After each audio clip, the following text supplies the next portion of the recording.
Hey guys, this is Rock King 3 bringing the live commentary Forza 5, and I wanted to bring out this ever popular B-Class Shelby Mustang, 2007 Shelby Mustang.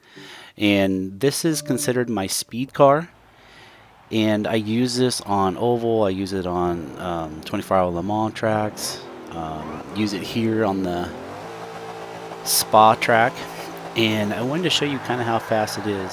So now this guy that I'm racing here is only ranked like 1700 or something like that. But I wanted to show you what this car can do, and I'm showing you from the very beginning because I'm going to make a run at him just in the first lap. This car is really quick. So this is my speed Mustang. Anytime you see a lime green car, I build those specifically for speed. So you're going to find me racing these on the oval. You're going to see me racing them on 24-hour Le Mans. Any track that has a really long straightaway that I can take advantage of a top speed. So this is really a top speed car for me. Now, when you got to realize I say top speed car for me, you got to put that in perspective because being Rock King that I am, I actually try to make things as easy to drive as possible because I don't try to get like #1 lap times on things. I will do that from time to time. I'm not gonna say I don't try. But what I'm trying to do is I'm trying to run really fast, really consistent laps on tracks, and I use that for multiplayer, career mode, stuff like that, just so I can get really good lap times time after time. I just missed a shift there. That's gonna hurt. Live commentary and racing is something that's kind of challenging to do. So this guy looks like a Jaguar or something, and that's going to be a pretty fast car in its own right. So it's kind of a speed car versus a speed car here. So I'm hoping that my speed car plus a little bit of handling is going to help me catch him a little bit. See what I can do here. This is going to be a good turn, I think. Yep. Just a little bit of brake. Try to straighten it back out. So I'm pushing in a little bit here so I can catch this guy. So my speed car is going to be as much speed as you can put into it and still make it handle reasonably well, because I am not necessarily the greatest driver in the world, and I can't take all those handling parts off and put a bunch of speed on it. So I know there's some people that can do that, and they can run really good laps with it. Maybe not consistently, but they can run really good laps with it. And it looks like this one's going to be kind of close. You gotta remember this is from a start, from a standstill. I did not take that one very well, so we will run 2 laps of this and see if we can really get ahead of this guy. I like to do a lap like that just to kind of see if I can catch him, and if I can catch him, where can I catch him at in the track. So it looks like we have about the same amount of handling, but I'm happy to say I have a little bit better acceleration, and I probably have a little bit better top end because of the way I set up this car. I'm gonna tap the brakes here a second. Use this extra space right here. Oh, I didn't keep it clean though. I must have just been a little bit left there, but that's okay. We'll run this. I'll see what it can do against this car. It won't actually count as the fastest lap, but that's okay. See how much we can improve our time by. So we'll go off that target time with that 2:44, and even though this won't count as a faster lap because of that little bit of dirty there, it's all right.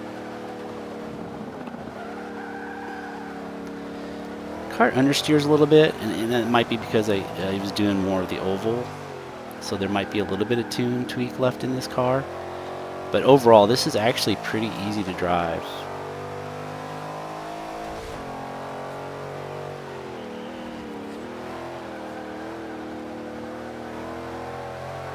So this is going to be a really, really competitive car in multiplayer, and you've actually seen this before if you go back and you watch.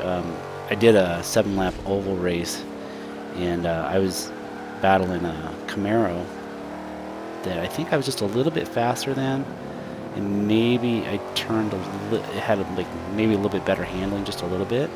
He was a really good driver, though. I will definitely admit that. It's a funny video because we go 6 of the 7 laps, and I tap him and we spin out. And I felt bad for that. I actually sent him a text through the Xbox apologizing for spinning him because I really did not mean to do that. But in retrospect, it was kind of funny.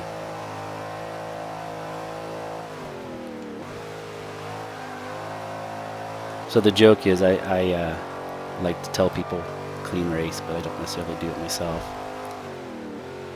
So as you see, we're going pretty far ahead of this guy. Another bad turn there. And it dirtied it again.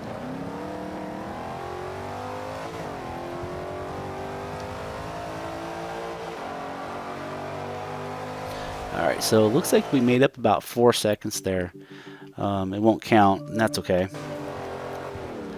Just wanted to kind of show you guys what it looked like against the other cars. Now that was about for 1400. I can imagine that that time would probably be in the top 600 right in there, with a lot of improvement to do. I mean, that's only one full lap, that didn't include the start. So let's go back and check the parts and the tune on this. In the B class, you're able to do a little bit more than what I've been showing you guys with the muscle cars in the D and C class. And the way this car is, I actually do count it as a muscle car for the reason that it's a heavier car. It doesn't handle as well as the smaller front-wheel drive, all-wheel drive cars. So I still kind of tune it in the fashion that I do with the muscle cars, but it's a little bit different too because you take it up to a B class and you have a lot more available parts. Alright, so let's go through this. I'm going to have race everything here. Let's see if I have a roll cage. Yes. And most of the weight out. And again, that's because, we're doing B class. I'm going to go in here and then show you guys the weight of this car too while I'm at it. It's still a fairly heavy car at 3,200 pounds. But you can see the front weight is really reduced down to 53%. And the power is still really good compared to the weight here. So we'll go through here. I have the racing transmission so I can tweak that top end speed. I have race everything here. We will go race front, race rear wing. Sorry about that. And I was able to keep this one at the stock engine, and I did not do any aspiration, so we definitely have some performance parts in it. This one actually could probably do even better if I was to do an aspiration change. But I wanted to make it drivable, and I'm trying to get a base here. And I can tweak the horsepower a little bit later. It's really getting this part down.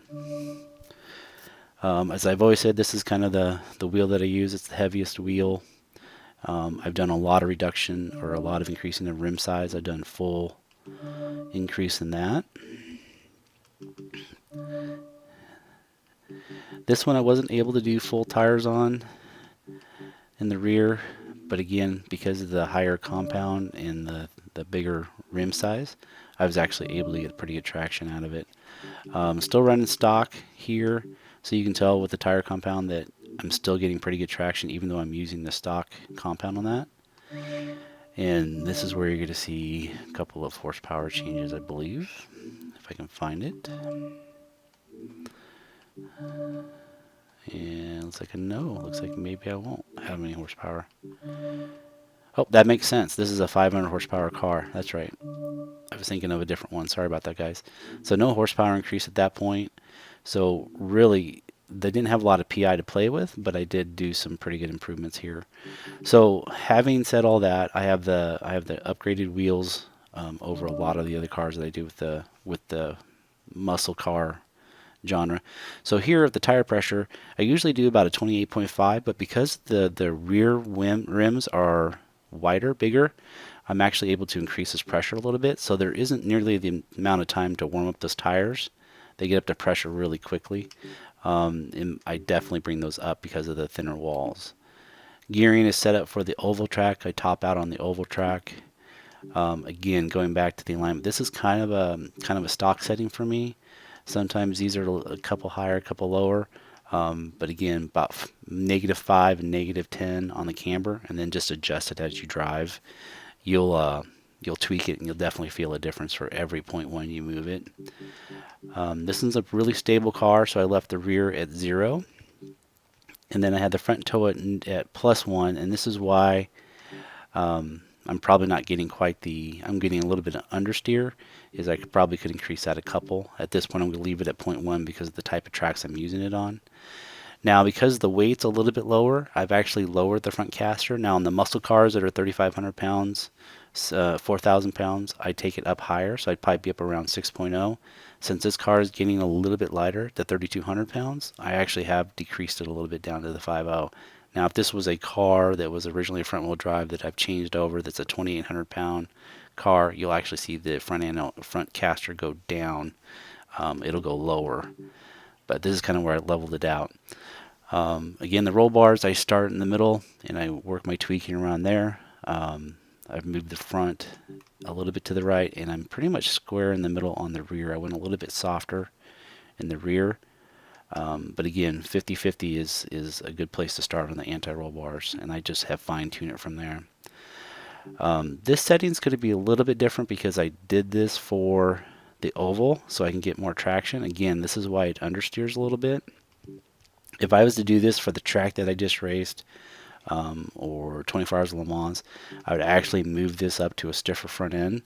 That'll actually help me turn in a little bit more. Right now it's getting too much traction, and it's actually understeering. Again, the ride height I take all the way down. Dampening, this is really common. It actually nailed it again. I do the front rebound at 10, and then I start the rear at about half of that, so it'd be about 5. I've actually increased that quite a bit due to the oval racing that I did with it. The bump stiffness in the rear, I start at 4.0 and 2.0. I've left the rear there because I've been keeping pretty good traction through the turns, and I've actually softened up a little bit in the front, again, due to oval.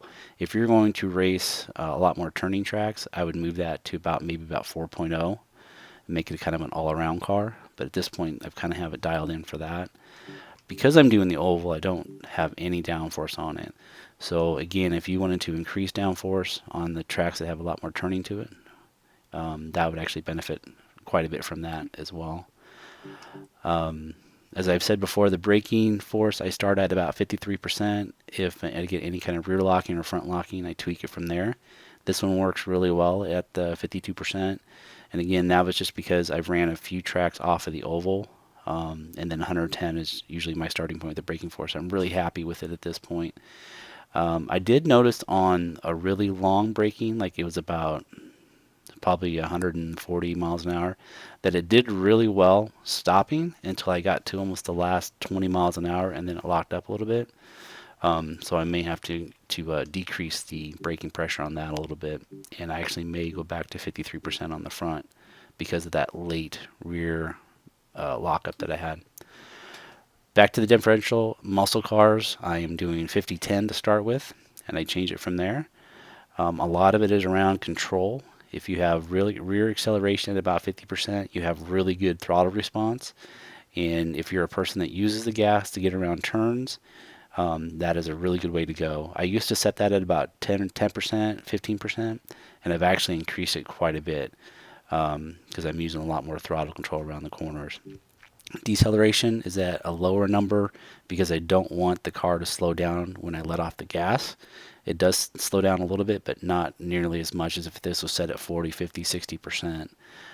So this has been a really good way to coast through a corner, get your traction, but not lose too much speed. So that's where I'm at right now on this muscle car. It actually works really well. It works on multiple tracks.